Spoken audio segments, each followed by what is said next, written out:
നമസ്കാരം. എല്ലാവർക്കും സ്വാഗതം. ഒരു നിമിഷം ചിന്തിച്ചു നോക്കൂ. 1947 അതായത് 75 വർഷം മുൻപ് എഴുതിയ കുറച്ച് വാക്കുകൾക്ക് നമ്മുടെ ഇന്നത്തെ ജീവിതത്തിൽ എന്തെങ്കിലും മാറ്റം വരുത്താൻ സാധിക്കുമോ? ഒരു പക്ഷേ സാധിക്കും. കാരണം കാലം എത്ര മാറിയാലും മാറാത്ത ചില ജീവിത സത്യങ്ങളുണ്ട്. അങ്ങനെയുള്ള ചില രഹസ്യങ്ങളാണ് നമ്മൾ ഒരു പഴയ മാസികയിൽ നിന്ന് കണ്ടെത്താൻ പോകുന്നത്. ആ ഒരു യാത്രയിലേക്കാണ് ഞാൻ നിങ്ങളെ ക്ഷണിക്കുന്നത്. അപ്പോ നമ്മൾക്ക് വഴികാട്ടിയാകുന്നത് പണ്ഡിറ്റ് ശ്രീറാം ശർമ്മ ആചാര്യജി എഴുതിയ അഖണ്ഡജ്യോതി എന്ന മാസികയുടെ 1947 മെയ് മാസത്തിലെ ഒരു പതിപ്പാണ്. ഒന്ന് ആലോചിച്ചു നോക്കൂ. പതിറ്റാണ്ടുകൾക്ക് മുൻപുള്ള ആ വാക്കുകൾക്ക് നമ്മുടെ ഈ കിരക്കുപിടിച്ച ഡിജിറ്റൽ ലോകത്ത് എന്തായിരിക്കും പ്രസക്തി? നമുക്ക് ഒരുമിച്ച് അതൊന്ന് കണ്ടുപിടിക്കാം. അപ്പോ നമ്മുടെ ഈ യാത്ര തുടങ്ങുന്നത് എവിടെ നിന്നാണെന്നറിയാമോ? നമുക്കെല്ലാവർക്കും, എനിക്കും നിങ്ങൾക്കും വളരെ പരിചിതമായ ഒരിടത്തു നിന്നാണ്. എവിടെയാണത്? നമ്മുടെ മനസ്സിന്റെ ഉള്ളറകളിൽ നിന്ന്. പലപ്പോഴും ഒരു ലക്ഷ്യവുമില്ലാതെ ഇങ്ങനെ അലഞ്ഞു തിരിഞ്ഞു നടക്കുന്ന ആ മനസ്സിന്റെ ഉള്ളിൽ നിന്ന്. ഞാനൊരു ചോദ്യം ചോദിക്കട്ടെ. നിങ്ങള് സ്വയം ഒന്ന് ചോദിച്ചു നോക്കൂ. നിങ്ങളൊരു ദിവാസ്വപ്നം കാണുന്ന ആളാണോ? വെറുതെ ഇരുന്ന് ഓരോന്നാലോചിച്ചു കൂട്ടുന്ന ഒരാൾ? കാരണം ഈ മാസിക നമ്മളെ പരിചയപ്പെടുത്തുന്നത് ഷെയ്ഖ് ചില്ലി എന്ന് പറയുന്ന ഒരു ആശയത്തെക്കുറിച്ചാണ്. കേൾക്കുമ്പോൾ തന്നെ നമ്മളിൽ പലർക്കും ഇതെവിടെയോ കേട്ട നല്ല പരിചയമുണ്ടല്ലോ എന്ന് തോന്നും, അല്ലേ? അപ്പോ എന്താണ് ഈ ഷെയ്ഖ് ചില്ലി മനസ്സ്? അതായത് ഭാവനയിൽ നമ്മൾ വലിയ കൊട്ടാരങ്ങളൊക്കെ കെട്ടിപ്പൊക്കും, അല്ലേ? പക്ഷേ യാഥാർത്ഥ്യത്തിൽ അതിന്റെ അടിത്തറയിടാൻ ഒരു കല്ലുപോലും എടുത്തുവെക്കില്ല. അങ്ങനെയൊരവസ്ഥ. ശരിക്കും പറഞ്ഞാൽ നമ്മുടെ വിലയേറിയ സമയവും ഊർജവുമെല്ലാം ഒരു പ്രവർത്തനവുമില്ലാത്ത ഇത്തരം സ്വപ്നങ്ങളിൽ കുടുങ്ങിപ്പോകുന്ന ഒരു വലിയ കെണിയാണിത്. നമ്മളതിൽ വീണു പോകാറുണ്ടോ?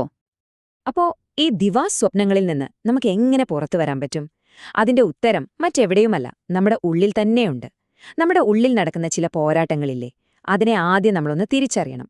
എന്നിട്ട് അതിനെ ധൈര്യത്തോടെ നേരിടണം. അവിടെയാണ് ശരിക്കുള്ള വിജയം തുടങ്ങുന്നത്. ഇവിടെ ചെകുത്താൻ എന്ന് പറയുമ്പോൾ പുറത്തുള്ളൊരു ശക്തിയെക്കുറിച്ചല്ല പറയുന്നത്, അല്ലേയല്ല.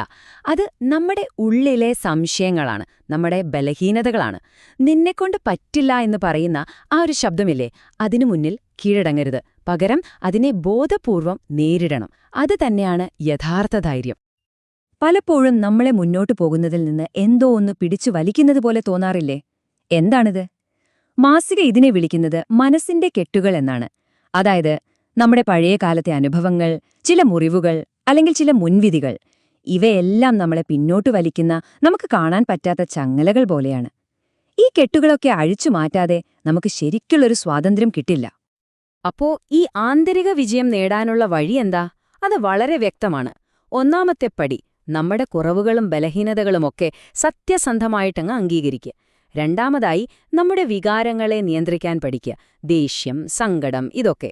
അവസാനം, മനസ്സിന്റെ ആ കെട്ടുകളില്ലേ, അത് ഓരോന്നായിട്ട് ക്ഷമയോടെ അഴിച്ചുമാറ്റുക. ഈ ഒരു യാത്രയുണ്ടല്ലോ, അതാണ് നമ്മളെ ശരിക്കും ശക്തരാക്കുന്നത്. ശരി, അപ്പം നമ്മുടെ മനസ്സിനെ ഒരുവിധം ശാന്തമാക്കിയെന്ന് വെക്കുക. അത് മാത്രം മതിയോ? പോരാ.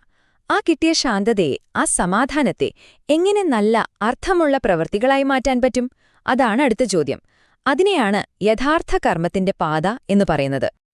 പലപ്പോഴും നമ്മൾ ധർമ്മം, മതം എന്നൊക്കെ കേൾക്കാറുണ്ടല്ലോ. എന്താണിത് ശരിക്കും? ഈ മാസിക പറയുന്നത് അത് നമ്മൾ പുറമെ കാണിക്കുന്ന കുറേ ആചാരങ്ങളോ വിശ്വാസങ്ങളോ ഒന്നുമല്ല. യഥാർത്ഥ ധർമ്മം എന്ന് പറയുന്നത് നമ്മുടെ ഓരോ പ്രവൃത്തിയിലുമുള്ള നീതിയാണ്, നമ്മുടെ നല്ല ഉദ്ദേശങ്ങളാണ്. മറ്റുള്ളവരെ സഹായിക്കാനുള്ള ആ ഒരു മനസ്സുണ്ടല്ലോ, അത് തന്നെയാണ് യഥാർത്ഥ ആത്മീയത. ഓക്കെ, അപ്പോ ഈ ധർമ്മത്തിന്റെ വഴിയിലൂടെ മുന്നോട്ടു പോകാൻ നമ്മളെ സഹായിക്കുന്ന ചില പ്രാക്ടിക്കൽ ടൂൾസ്, അല്ലെങ്കിൽ ചില ഉപകരണങ്ങൾ എന്തൊക്കെയാണെന്ന് നമുക്കൊന്ന് നോക്കിയാലോ? നമ്മുടെയൊക്കെ മനസ്സ് പലപ്പോഴും പലയിടത്തായിരിക്കും, അല്ലേ? ഒരുപാട് കാര്യങ്ങൾ ഒരേ സമയം ചിന്തിക്കും. ഈ ചിതറിക്കിടക്കുന്ന ഊർജത്തെ ഒരൊറ്റ പോയിന്റിലേക്ക് കൊണ്ടുവരാൻ പറ്റുമോ? തീർച്ചയായും പറ്റും. അതിനുള്ള വഴിയാണ് ഒരു സമയം ഒരു കാര്യത്തിൽ മാത്രം ശ്രദ്ധ കൊടുക്കുക എന്നത്. ഒറ്റനോട്ടത്തിൽ ഇത് വളരെ സിമ്പിളായിട്ട് തോന്നും. പക്ഷേ നമ്മുടെ ചിന്തകൾക്ക് ഒരു ഓർഡർ കൊണ്ടുവരാനുള്ള ഏറ്റവും ശക്തമായൊരു വഴിയാണിത്. ഇനി അടുത്ത പോയിന്റ് ശ്രദ്ധിച്ചു കേൾക്കണം. ആരോഗ്യം വിലയ്ക്ക് വാങ്ങാനാവില്ല, അത് നേടിയെടുക്കേണ്ടതാണ്. എന്തൊരു സത്യമാണല്ലേ! നല്ല ആരോഗ്യമെന്ന് പറയുന്നത് നമ്മൾ ദിവസവും അതിനുവേണ്ടി പരിശ്രമിക്കുന്നതിന്റെ ഫലമാണ്, അല്ലാതെ കടയിൽ പോയി വാങ്ങാൻ കിട്ടുന്ന ഒന്നല്ലെന്ന് നമ്മളെ ഇത് ഓർമ്മിപ്പിക്കുകയാണ്. മാസികയില് ഫിസൂൽ ഖർച്ച് എന്നൊരു വാക്ക് ഉപയോഗിക്കുന്നുണ്ട്. അതിനർത്ഥം അമിതമായി പണം ചെലവഴിക്കുക അല്ലെങ്കിൽ ധൂർത്തടിക്കുക എന്നാണ്.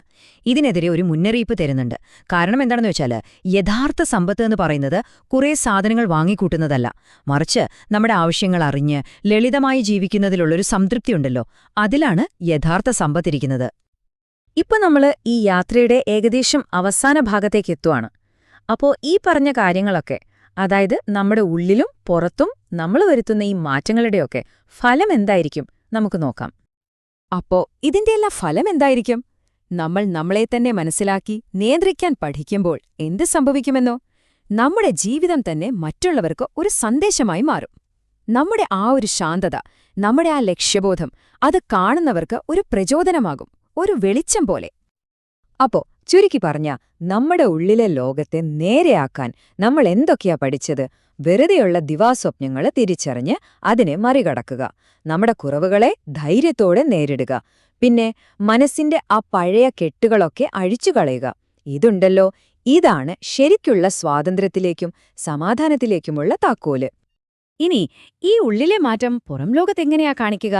നല്ല കാര്യങ്ങൾ ചെയ്യുന്നതിലൂടെ, ഒരു സമയം ഒരു കാര്യത്തിൽ മാത്രം ഫോക്കസ് ചെയ്യുന്നതിലൂടെ, നമ്മുടെ ആരോഗ്യം നന്നായി നോക്കുന്നതിലൂടെ, പിന്നെ വെറുതെ ആഡംബരം കാണിക്കാതെ ലളിതമായി ജീവിക്കുന്നതിലൂടെ. ശരിക്കും പറഞ്ഞാൽ നല്ലൊരു ജീവിതത്തിന്റെ ഒരു ബ്ലൂ പ്രിന്റാണിത്. അപ്പോ നമ്മൾ പറഞ്ഞ കാര്യങ്ങളൊക്കെ ഇവിടെ അവസാനിക്കുകയാണ്. പക്ഷേ നിങ്ങളുടെ യഥാർത്ഥ യാത്ര അതിപ്പോഴാണ് തുടങ്ങുന്നത്. 1947 എഴുതിയ ഈ വാക്കുകൾക്ക് നിങ്ങളുടെ ഇന്നത്തെ ജീവിതത്തിൽ, ഈ 21ാം നൂറ്റാണ്ടിൽ ഒരു വെളിച്ചമാകാൻ കഴിയുമോ? ആ ചോദ്യം ഞാൻ നിങ്ങൾക്കായി വിട്ടുതരികയാണ്. ഒന്ന് ചിന്തിച്ചു നോക്കൂ, എന്നിട്ട് പ്രവർത്തിച്ചു തുടങ്ങൂ.